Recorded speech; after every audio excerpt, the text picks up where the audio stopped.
ಕಾಂಗ್ರೆಸ್ ಮುಖಂಡರಾದಂಥ ಹನುಮಂತಯ್ಯ ದೂರವಾಣಿ ಸಂಪರ್ಕಕ್ಕೆ ಸಿಗ್ತಿದ್ದಾರೆ. ಸರ್ ನಮಸ್ತೆ. ನಮಸ್ಕಾರ ಸರ್, ದೇಶ ಕಂಡಂತಹ ಸತತ 2 ಬಾರಿ ಪ್ರಧಾನಿಯಾದಂಥ ಡಾಕ್ಟರ್ ಮನಮೋಹನ್ ಸಿಂಗ್ ಇವತ್ತು ದೇಶದಲ್ಲಿ ಮರೆಯಾಗಿದ್ದಾರೆ. ನಿಮ್ಮ ಫಸ್ಟ್ ರಿಯಾಕ್ಷನ್? ಹೌದು ಹೌದು. ಒಂದು, ಅವರ ಜೊತೆ ನಾನು ರಾಜ್ಯಸಭೆಯಲ್ಲಿ ಇದ್ದೆ ಅನ್ನೋದು ನನ್ನ ಸೌಭಾಗ್ಯ. ಓಹೋ. ಎರಡನೇದು, ಭಾರತ ದೇಶವನ್ನ ಮೊದಲನೇ ಸ್ವಾತಂತ್ರ್ಯ ಬಂದ ಸಂದರ್ಭದಲ್ಲಿ ಮುನ್ನಡೆಸಿದ ನೆಹರು ಅವರನ್ನ ಬಿಟ್ರೆ ಈ ದೇಶಕ್ಕೆ ಎರಡನೇ ಆರ್ಥಿಕ ಸ್ವಾತಂತ್ರ್ಯವನ್ನ ತಂದುಕೊಟ್ಟ ಮಹಾ ಜ್ಞಾನಿ ಮನಮೋಹನ್ ಸಿಂಗ್ ಅವರು. ಬಹುಶಃ ಅವರ ರಿಫಾರ್ಮ್ಸ್ ಏನ್ ಕರಿತೀವಿ, ಸುಧಾರಣೆಗಳನ್ನ ನಾವು ಜಾರಿಗೆ ತರದೇ ಹೋಗಿದ್ರೆ ಇವತ್ತು ನಾವು ಹೇಳುತ್ತಿರುವ ಭಾರತ 3ನೇ ಆರ್ಥಿಕ ಸ್ಥಿತಿಯಲ್ಲಿ, ಆರ್ಥಿಕ ಹೆಗ್ಗಳಿಕೆಯಲ್ಲಿ, ಆರ್ಥಿಕ ಸುಧಾರಣೆಯಲ್ಲಿದೆ ಅಂತ ಹೇಳ್ತಿದ್ದೀವಲ್ಲ, ಇದು ಖಂಡಿತ ಸಾಧ್ಯ ಆಗ್ತಿರ್ಲಿಲ್ಲ ಅನ್ನೋದು ನನ್ನ ದೃಢವಾದ ನಂಬಿಕೆ. ಮನಮೋಹನ್ ಸಿಂಗ್ ಅವರ ಆರ್ಥಿಕ ಸುಧಾರಣೆಗಳು ಭಾರತವನ್ನ, ಮತ್ತೆ ಅವರು 10 ವರ್ಷಗಳ ಕಾಲ ಪ್ರಧಾನಿಯಾಗಿದ್ದಾಗ ತಂದ ಕಾನೂನುಗಳು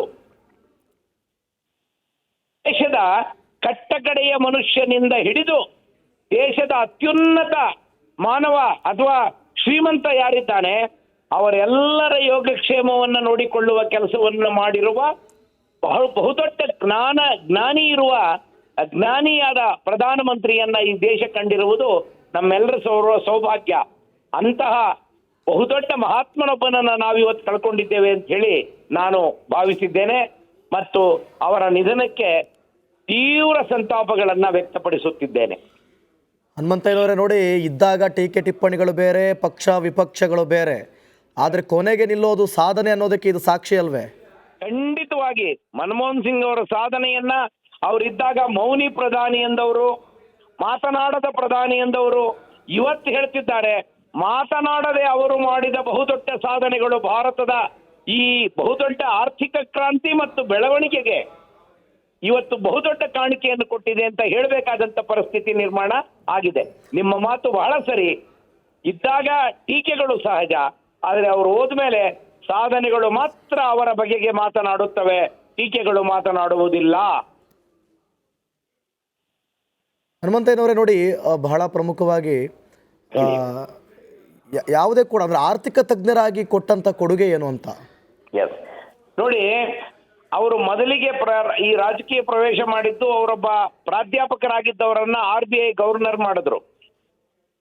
RBI ಗವರ್ನರ್ ಆದ್ಮೇಲೆ ಅವರನ್ನ ದೇಶದ ಆರ್ಥಿಕ ಮಂತ್ರಿಯನ್ನಾಗಿ ಮಾಡಿದವರು ಸನ್ಮಾನ್ಯ ಶ್ರೀ ನಮ್ಮ ರಾವ್ ಅವರು, ಆಂಧ್ರ ಪ್ರದೇಶದ ಪ್ರಧಾನಮಂತ್ರಿ ರಾವ್ ಅವರು.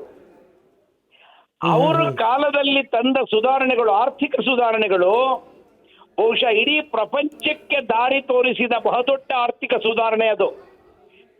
ಇಡೀ ಪ್ರಪಂಚ ರಿಸೆಷನ್ ನಲ್ಲಿ ತೊಡಗಿಕೊಂಡಾಗ ಅಮೆರಿಕದ ಅನೇಕ ಬ್ಯಾಂಕ್ಗಳು ಮುಚ್ಚಿ ಹೋದವು. ಅವತ್ತು ಅಮೆರಿಕದ ಅಧ್ಯಕ್ಷರಾಗಿದ್ದ ಬರಾಕ್ ಒಬಾಮಾ ಅವರು ಕೇಳಿದ್ದು ಮನಮೋಹನ್ ಸಿಂಗ್ ಅವರನ್ನ, ನೀವು ನಮ್ಮ ಬ್ಯಾಂಕುಗಳು ಮುಚ್ಚಿ ಹೋದ್ರೂ ಕೂಡ ನೀವು ಈ ನಿಮ್ಮ ದೇಶದ ಬ್ಯಾಂಕುಗಳನ್ನ ಇಷ್ಟು ಸುಂದರವಾಗಿ ಇಟ್ಕೊಂಡಿದ್ದೀರಿ, ಇಷ್ಟು ಸದೃಢವಾಗಿ ಇಟ್ಕೊಂಡಿದ್ದೀರಿ, ಇಷ್ಟು ಚೆನ್ನಾಗಿ ನಡೆಸ್ತಾ ಇದ್ದೀರಿ, ಹೇಗೆ ಸಾಧ್ಯ ಆಯಿತು ನಿಮಗೆ ಅಂತ ಕೇಳಿದ್ದು ಮಾತ್ರ ಇವತ್ತು ನಮ್ಮ ಕಣ್ಣ ಮುಂದಿನ ಸತ್ಯವಾಗಿ ಪ್ರತಿಫಲನ ಮಾಡ್ತಾ ಇದೆ. ಅದು ಮನಮೋಹನ್ ಸಿಂಗ್ ಅವರು. ಎರಡನೇದು, ಮನಮೋಹನ್ ಸಿಂಗ್ ಅವರ ಬಹುದೊಡ್ಡ ಸಾಧನೆ, ಇಡೀ ನಮ್ಮ ದೇಶದ ಚಿನ್ನವನ್ನ ತೆಗೆದುಕೊಂಡೋಗಿ ನಾವು ಅಡಮಾನ ಮಾಡಿ ದೇಶದ ಜನರಿಗೆ ಸಂಬಳ ಕೊಡಬೇಕಾದಂತ ಪರಿಸ್ಥಿತಿ ಇದ್ದಂತ ದೇಶವನ್ನ ITBT ಕ್ರಾಂತಿ ಮಾಡಿದವರು ಮನಮೋಹನ್ ಸಿಂಗ್ ಅವರು. ಈ ದೇಶವನ್ನ ITBTಯಲ್ಲಿ ಬಹುದೊಡ್ಡ ಎತ್ತರಕ್ಕೆ ಕೊಂಡು ಹೋದವರು ಮನಮೋಹನ್ ಸಿಂಗ್ ಅವರು. ಇಡೀ ಪ್ರಪಂಚದಲ್ಲಿ ITBT ಕ್ರಾಂತಿಯಲ್ಲಿ ಭಾರತ ಅತ್ಯುನ್ನತ ಸ್ಥಾನದಲ್ಲಿದೆ ಅಂತ ಹೇಳಿದ್ರೆ ಅದು ಮನಮೋಹನ್ ಸಿಂಗ್ ಅವರು ಕಾರಣ, ಇದಕ್ಕೆ ಬೇರೆ ಯಾರೂ ಕಾರಣ ಅಲ್ಲ. ಈ ಎಲ್ಲವನ್ನ ನಾವು ನೆನಪು ಮಾಡಿಕೊಳ್ಬೇಕು. ಒಬ್ಬ ಸಾಮಾನ್ಯ ಪ್ರಾಧ್ಯಾಪಕರಾಗಿದ್ದಂತ ಪಂಜಾಬ್ ವಿಶ್ವವಿದ್ಯಾನಿಲಯದಲ್ಲಿ ಪ್ರಾಧ್ಯಾಪಕರಾಗಿದ್ದಂತ ಡಾಕ್ಟರ್ ಸಿಂಗ್ ಅವರು ಈ ದೇಶವನ್ನ ಮುನ್ನಡೆಸಿದ್ದು ಮಾತ್ರ ಅಲ್ಲ, ಭಾರತದ 3ನೇ ಅತಿ ದೊಡ್ಡ ಆರ್ಥಿಕತೆಯನ್ನಾಗಿ ಮಾಡಿದ್ದು ಮನಮೋಹನ್ ಸಿಂಗ್ ಅವರೇ ಹೊರತು ನಾವೆಲ್ಲ ಮಾತನಾಡುತ್ತಿರುವ ಇವತ್ತು ಅಧಿಕಾರದಲ್ಲಿರುವ ಯಾರೂ ಅಲ್ಲ ಅನ್ನೋದನ್ನ ಈ ಸಂದರ್ಭದಲ್ಲಿ ನಾವೆಲ್ಲರೂ ನೆನಪು ಮಾಡ್ಕೋಬೇಕು ಅಂತ ನನಗನ್ನಿಸ್ತದೆ.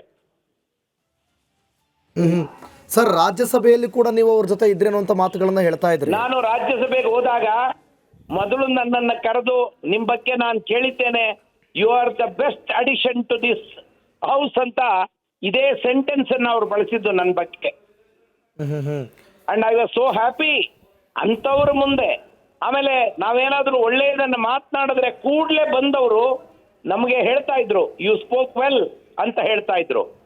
And not Okay. Only that, ರಾಜ್ಯಸಭೆಯಲ್ಲಿ ಅಪರೂಪಕ್ಕೆ ಅವ್ರು ಮಾತನಾಡ್ತಾ ಇದ್ದದ್ದು, ಅವರು ಆಡುವ ಮಾತಿಗೆ ಎಲ್ಲರೂ ಕಾಯ್ತಿದ್ರು. ಪ್ರಧಾನಮಂತ್ರಿಗಳಾದಿಯಾಗಿ ದೇಶದ ಎಲ್ಲ ಜನರು ಕಾಯ್ತಾ ಇದ್ರು.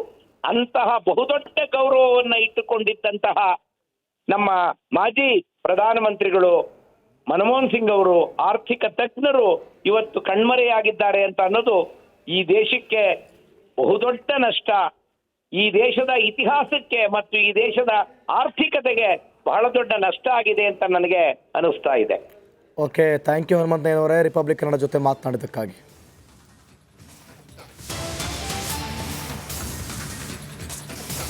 ಮಾಜಿ ಪ್ರಧಾನಿ ಮನಮೋಹನ್ ಸಿಂಗ್ ವಿಧಿವಶ ಹಿನ್ನೆಲೆ ಬೆಳಗಾವಿಯಲ್ಲಿ ನಾಳೆ ನಡೆಯಬೇಕಿದ್ದಂಥ ಕೈ ಸಮಾವೇಶ ರದ್ದಾಗಿದೆ. ಸಿಪಿಇಡಿ ಮೈದಾನದಲ್ಲಿ ನಡೆಯಬೇಕಿದ್ದಂಥ ಶತಮಾನೋತ್ಸವ ರದ್ದಾಗಿದೆ. ಸುವರ್ಣಸೌಧದಲ್ಲಿ ಗಾಂಧಿ ಪುತ್ಥಳಿ ಲೋಕಾರ್ಪಣೆ ನಡೆಯಬೇಕಿತ್ತು, ಅದು ಕೂಡ ರದ್ದಾಗಿದೆ. ಅಂದರೆ ಕಾಂಗ್ರೆಸ್ಗೆ ಸಂಬಂಧಪಟ್ಟಂತೆ, ಸರ್ಕಾರಕ್ಕೆ ಸಂಬಂಧಪಟ್ಟಂತೆ ಯಾವುದೇ ರೀತಿಯ ಕಾರ್ಯಕ್ರಮಗಳಿದ್ದರೂ ಕೂಡ ಅವೆಲ್ಲವೂ ಕೂಡ ರದ್ದಾಗಿದೆ. ಇನ್ನು ವಿಪಕ್ಷ ಅಥವಾ ಇನ್ನು ಬೇರೆಯವರಿಗೆ ಅವ್ರ ಕಾರ್ಯಕ್ರಮಗಳನ್ನ ಅವರಿಗೆ ಬಿಟ್ಟಂಥದ್ದನ್ನು ನಿಲ್ಲಿಸಬೇಕಾ ಅಥವಾ ಹೇಗೆ ಅಂಥೇಳಿ ಬಹುತೇಕ ಎಲ್ಲರೂ ಕೂಡ ನಿಲ್ಲಿಸ್ತಾರೆ. 1991ರಲ್ಲಿ ರಾಜ್ಯಸಭಾ ಸದಸ್ಯರಾಗಿದ್ದರು. 98ರಲ್ಲಿ ಲೋಕಸಭಾ ಚುನಾವಣೆಗೆ ಸಿಂಗ್ ಸ್ಪರ್ಧೆ ಮಾಡಿದರು. 2004ರಲ್ಲಿ 13ನೇ ಪ್ರಧಾನಮಂತ್ರಿಯಾಗಿ ಪ್ರಮಾಣ ವಚನ ಸ್ವೀಕರಿಸಿದರು. 2 ಬಾರಿ ಪ್ರಧಾನಮಂತ್ರಿಯಾಗಿ ಸಿಂಗ್ ಕಾರ್ಯನಿರ್ವಹಿಸಿದ್ದಾರೆ. 2009ರಲ್ಲಿ ಮತ್ತೊಮ್ಮೆ ಪ್ರಮಾಣ ವಚನ ಸ್ವೀಕರಿಸಿದರು. ಭಾರತ ದೇಶದ ಆರ್ಥಿಕ ಸುಧಾರಣೆ ಮಾಡುವಲ್ಲಿ ಅವರು ಯಶಸ್ವಿಯಾಗಿದ್ದರು. 1932 ಸೆಪ್ಟೆಂಬರ್ 26ರಲ್ಲಿ ಅವರು ಜನಿಸಿದ್ದು. ಚಿಕ್ಕ ವಯಸ್ಸಿನಲ್ಲೇ ತಾಯಿ ಕಣ್ಮರೆಯಾಗಿದ್ದರು. ತಂದೆ ಮತ್ತು ಅಜ್ಜಿ ಜೊತೆ ಬೆಳೆದಂಥ ಮನಮೋಹನ್ ಸಿಂಗ್ ಅವರು ತೆಗೆದುಕೊಂಡಂಥ ಶಿಕ್ಷಣ ಮಾತ್ರ ಅಪಾರ.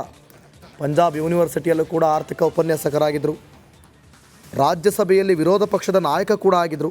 1991ರಲ್ಲಿ ಅಸ್ಸಾಂ ರಾಜ್ಯದ ಶಾಸಕಾಂಗದಿಂದ ಸಂಸತ್ತಿನ ಮೇಲ್ಮನೆಯಾದಂಥ ರಾಜ್ಯಸಭೆಗೆ ಮೊದಲ ಬಾರಿಗೆ ಅವರು ಆಯ್ಕೆ ಆದರು. ಅದಾದಮೇಲೆ 1995, 2001, 2007 ಮತ್ತು 2013ರಲ್ಲಿ ಮರು ಆಯ್ಕೆ ಆಗಿದ್ದರು.